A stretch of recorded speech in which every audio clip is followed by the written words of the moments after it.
জীবনে কোনো লাশ কাঁধে নেই নাই, একটি লাশ আমি কাঁধে নিয়েছি, সেটা আমার বাবার লাশ।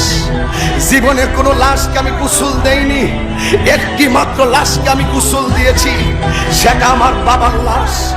জীবনে কোনো লাশ আমি কবরে নামাইনি, একটি মাত্র লাশ আমি কবরে নামিয়েছি, সেই লাশটি হলো আমার বাবার লাশ।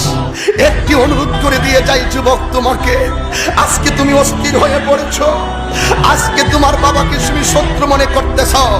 এই বাবা হলো বড় বৃক্ষের মতন। বাবার লাশটাকে কবরে নামিয়ে বাবার মাথার পাশের কাফনটা আমি খুলে বাবার দাড়ির মধ্যে আমি ধরেছিলাম। সেদিন ভেবেছিলাম বাপটা আমার কত সম্পদ, বাপটা আমার কত অনুপ্রেরণা, বাবা আমার কত স্পিরিট, বাবা আমার কত উৎসাহ উদ্দীপনা। জীবনে কোনোদিন বাবার মনে কষ্ট দিও না, জীবনে কোনোদিন মায়ের মনে কষ্ট দিও না।